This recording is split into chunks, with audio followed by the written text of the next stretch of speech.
मात्र 12वीं पास महिला को देश के प्रधानमंत्री ने शिक्षा मंत्रालय सौंप दिया था, तो तभी लोगों को मोदी जी की मंशा समझ लेनी चाहिए थी। अपने आपको राष्ट्रभक्त बताते हो, आप तो कहते हो भारतीय जनता पार्टी राष्ट्रभक्तों की पार्टी है।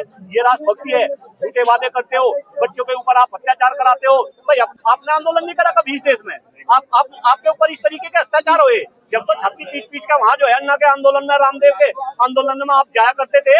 आज अगर ये बच्चे आपसे मात्र 5 किलोमीटर की दूरी पे आंदोलन कर रहे हैं, तो आप इनके साथ में इस तरीके का व्यवहार कर रहे हैं। टॉयलेट तक साफ नहीं करवाए जा रहे। आपको सुना कि भाई ये देश युवाओं का देश है, और मोदी जी यहाँ से मात्र 5 किलोमीटर की दूरी पे मोदी जी का निवास है। मेरे ख्याल से क्या ये आवाज मोदी जी तक नहीं जा रही? मेरे ख्याल से खालिस्तान नहीं हुआ, अफगानिस्तान नहीं हूँ मैं, मोदी कर रहा। अरे मैं तो ये कह रहा, अगर मोदी जी आपको आराम नहीं चाहिए, आप रिटायर क्यों नहीं होते? आपने मुरली मनोहर जोशी को रिटायर करना क्या नहीं करता? ये तो मरने लग रहे हैं। आगे तो देखो, मैं भी जब आया जबरदस्त धूप थी, मेरे ख्याल से 40-45 डिग्री का टेम्परेचर होगा। ये तो सारे पढ़ जाहिल गवार धूर्त काम करना पड़ेगा।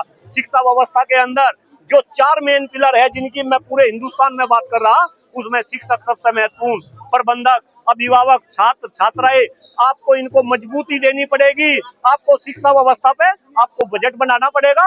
अरे आप देखो, कोई भी अगर विकसित देश है, उसका आप शिक्षा का बजट देखो, 8% GDP का या उससे अधिक वे अपनी शिक्षा व्यवस्था पे खर्च कर रहे। क्यों भाई? आप भी तो कहते थे कि जब देश में भारतीय जनता पार्टी की सरकार बनेगी तो आप शिक्षा व्यवस्था का बजट बढ़ाएंगे। क्यों नहीं आपने शिक्षा व्यवस्था का बजट बढ़ाया? क्या ये बात आपको नहीं पता? क्या आप देश को अशिक्षित बनाना चाह रहे हैं? और देखो भाई, मैं तो बिल्कुल गंभीर बात बता रहा, आप इतने पत्रकार बंधु है, जरा सोचो आदरणीय प्रधानमंत्री और भारतीय जनता पार्टी की क्या मंशा होगी जब 2014 में मोदी जी प्रधानमंत्री बने, तो उन्होंने शिक्षा मंत्रालय किसको दिया था? स्मृति ईरानी को। मात्र 12वीं पास महिला को देश के प्रधानमंत्री ने शिक्षा मंत्रालय सौंप दिया था, तो तभी लोगों को मोदी जी की मंशा समझ लेनी चाहिए थी। और अभी भी आप ऐसा ही काम कर रहे। बिहार में आपने सम्राट चौधरी को बिहार का मुख्यमंत्री बना दिया। कौन से दर्जे पास है भाई? बताओ ना, तुम भी बताओ। मात्र 7वीं पास इंसान को आपने बिहार का मुख्यमंत्री बना दिया। आप देश में क्या संदेश देना चाह रहे हैं? अरे मैं तो कह रहा, पढ़े लिखे लोगों को राजनीति में ले आओ। जब पढ़े लिखे लोग राजनीति में आएंगे, राजनीति की बात करेंगे, तो ये अनपढ़ जाहिल गवार धूर्त किस्म के लोग ये राजनीति से दूर आएंगे कैसे? क्योंकि कहीं ना कहीं जनता को तो मोदी सरकार ही पसंद है। हमारे मैडम, हम बात कर रहे हैं, आपके सामने बात कर रहे हैं, और हम भी राजनीति में आ रहे हैं। और आने वाले टाइम में हमारे से प्रेरित होकर पता नहीं कितने युवा, आप जैसे युवा जो है राजनीति में आएंगे। और आप देखो, आप जरा इंटरनेशनली बात करो, अंतर्राष्ट्रीय मुद्दों पे आप बात करो, अंतर्राष्ट्रीय राजनीति पे आप बात करो। भाई एक बात बताओ, 60 साल के बाद तो मेरे ख्याल से सरकार भी अपने कर्मचारियों को रिटायर कर दे। प्रधानमंत्री जी की उम्र कितनी होगी? 75। प्रधानमंत्री जी की उम्र होगी 75 साल। तो भाई मोदी जी, आपको आराम नहीं चाहिए? आप रिटायर क्यों नहीं होते? आपने मुरली मनोहर जोशी को रिटायर कर दिया था, आपने लाल कृष्ण आडवाणी को रिटायर कर दिया था। इस्तीफा दे प्रधानमंत्री। हाँ बिल्कुल दे। मैं तो कह रहा, एक बात बताओ, और इस देश में कोई प्रधानमंत्री बनने लायक नहीं? और नहीं है क्या इस देश में प्रधानमंत्री बनने लायक? क्या ठेका ले रखा जो है, पूरी जिंदगी जो है नरेंद्र मोदी इस देश के प्रधानमंत्री रहेंगे।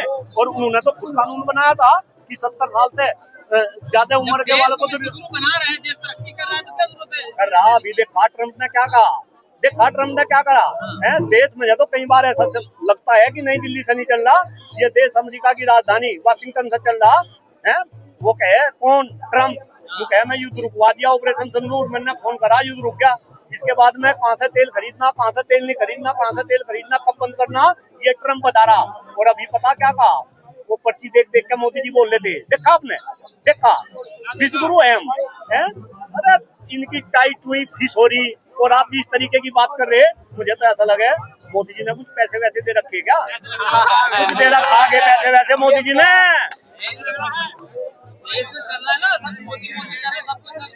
क्यों?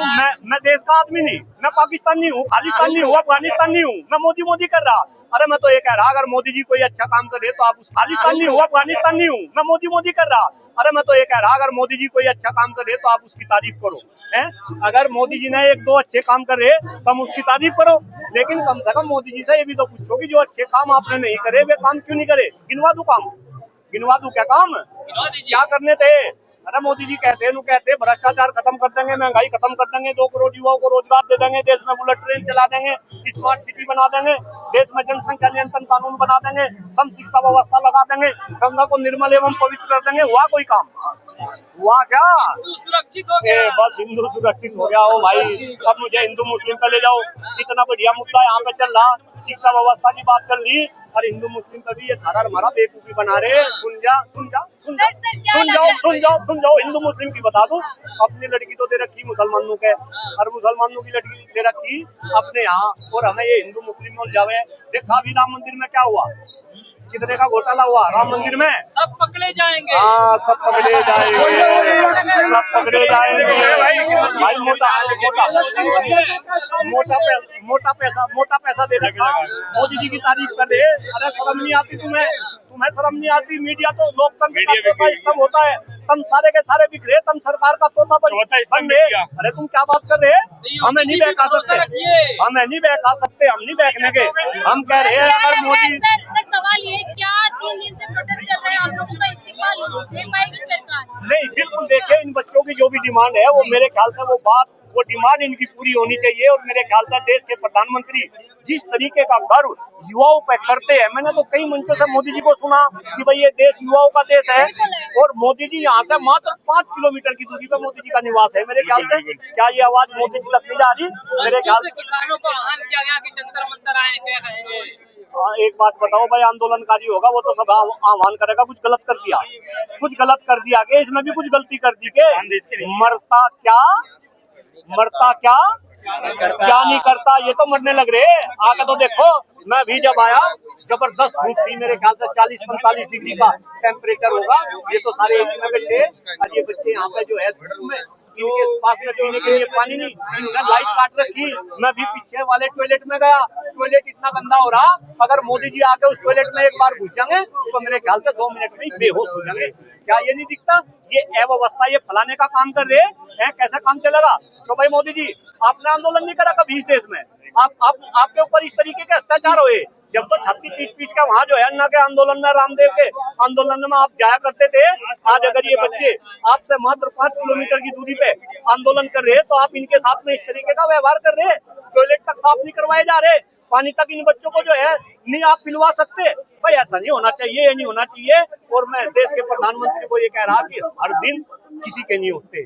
अगर सुख है तो सुख के बाद दुख भी होना, अगर छांव है छांव के बाद अंधेरा भी होना। मोदी जी, आज आपका चल रहा, आपका सिक्का चल रहा, लेकिन हो सके आने वाले टाइम में आपका सिक्का भी ना चले। आप याद करो, आपके तो आदर्श थे अटल बिहारी वाजपेयी जी। अटल बिहारी वाजपेयी जी ने भी जो है शासन करा, लेकिन वे भी सत्ता से गए। लेकिन जब वे सत्ता से चले गए तो कहीं ना कहीं ऐसा ना हो आने वाले टाइम में आपको भी सत्ता से जाना पड़ेगा, और फिर आपको सोचना पड़ेगा कि आपने किस किस तरीके के काम और किस किस तरीके के कांड इस देश के लिए किए। आप तो अपने आप को राष्ट्रभक्त बताते हो, आप तो कहते हो भारतीय जनता पार्टी राष्ट्रभक्तों की पार्टी है। ये राष्ट्रभक्ति है? झूठे वादे करते हो, बच्चों के ऊपर आप अत्याचार कराते हो। भाई अपने आप में बहुत ही शर्मसार और बहुत ही निंदनीय। सवाल ये है